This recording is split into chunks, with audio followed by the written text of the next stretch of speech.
चलिए आज बात करते हैं भारत के इतिहास के एक ऐसे जंग की जिसे हम अक्सर याद नहीं करते। ये कहानी है ऑपरेशन पवन की। एक ऐसा मिशन जो शांति कायम करने के लिए शुरू हुआ था, लेकिन जल्द ही एक बेहद क्रूर और खूनी जंग में तब्दील हो गया। कहानी की शुरुआत होती है 11 अक्टूबर 1987 की आधी रात से। जगह है श्रीलंका का जाफना यूनिवर्सिटी। सोचिए, घोर अंधेरी रात और सड़कों पर एक अजीब सी खामोशी। मिशन सुनने में तो एकदम सीधा साधा था। हमारी सेना के 103 एलीट कमांडोज को हेलीकॉप्टर से उतरना था और एलटीटीई के सरगना वेलुपिल्लई प्रभाकरन को पकड़ना था, जिंदा या मुर्दा। इसे ऑपरेशन पवन का सबसे बड़ा मास्टर स्ट्रोक माना जा रहा था। पर जैसे ही पहला हेलीकॉप्टर नीचे आया और कमांडो ने उतरना शुरू किया, वो खामोश रात अचानक गोलियों की आवाज से गूंज उठी। चारों तरफ की इमारतों से एलटीटीई के लड़ाके घात लगाकर बैठे थे। जो एक सरप्राइज अटैक होना था, वो एक जाल बन चुका था। उस टुकड़ी को लीड कर रहे थे मेजर बीरेंद्र सिंह। उनका रेडियो पर जो आखिरी संदेश आया वो था, हम चारों तरफ से घिर गए हैं, भारी कैजुअलिटी हुई है, लेकिन हम लड़ेंगे। ये शब्द उनकी बहादुरी की गवाही देते हैं। और अगली सुबह जब सूरज निकला तो उस मैदान में फंसी 13वीं सिख लाइट इन्फेंट्री के 30 जवानों में से 29 शहीद हो चुके थे। और ये भारतीय सेना के इतिहास के सबसे दर्दनाक अध्यायों में से एक की सिर्फ शुरुआत थी। तो सवाल ये उठता है कि आखिर भारत की सेना श्रीलंका में कर क्या रही थी? जो जवान शांति दूत बनकर गए थे, वो अचानक एलटीटीई के सबसे बड़े दुश्मन कैसे बन गए? इसे समझने के लिए हमें थोड़ा सा पीछे जाना होगा।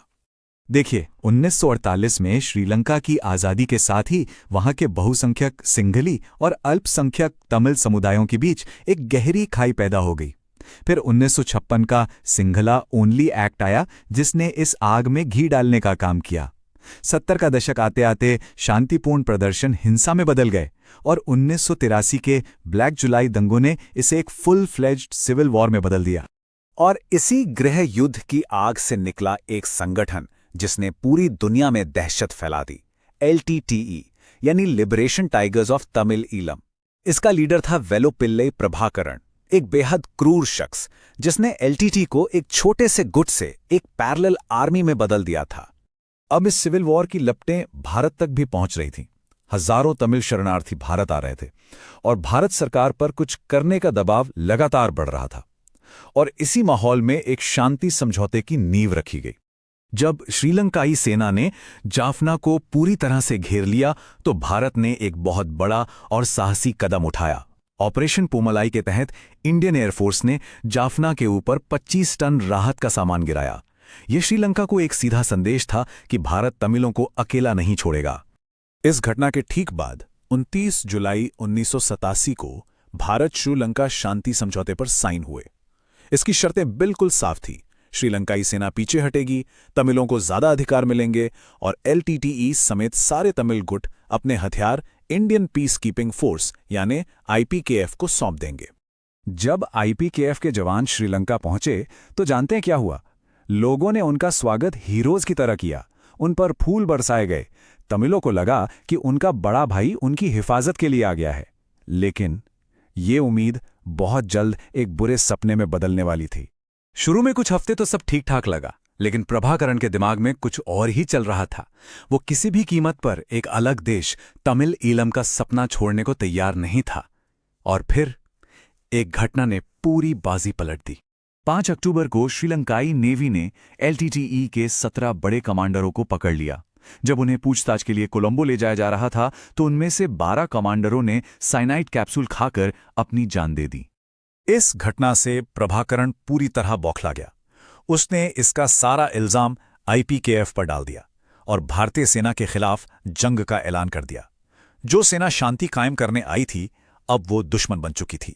और यहीं से शुरू हुआ ऑपरेशन पवन का सबसे खूनी और मुश्किल दौर। अब भारतीय सेना को ऑर्डर मिला कि एलटीटीई से जबरदस्त हथियार छीन लिए जाएं। लेकिन ये लड़ाई किसी और देश की सेना से नहीं थी।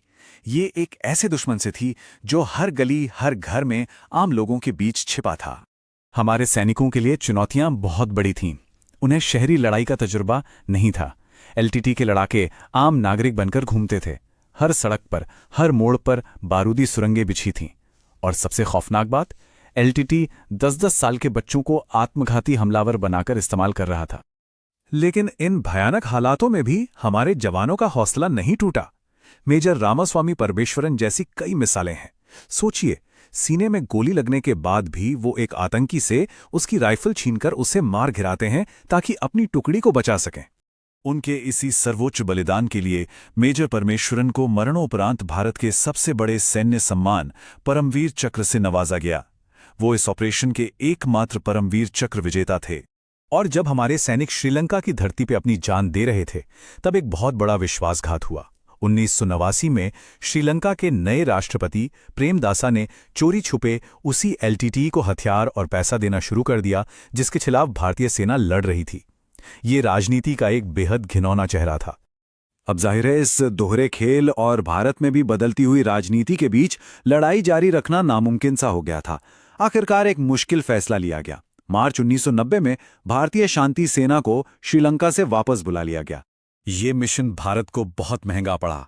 इस 32 महीने लंबे ऑपरेशन में हमारे 1200 से ज्यादा वीर अधिकारियों और जवानों ने अपनी जान कुर्बान कर दी और 3000 से ज्यादा सैनिक गंभीर रूप से घायल हुए।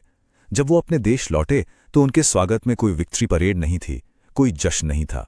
सच तो ये है कि ये सेना की हार नहीं थी, ये राजनीति और कूटनीति की एक बहुत बड़ी नाकामी थी।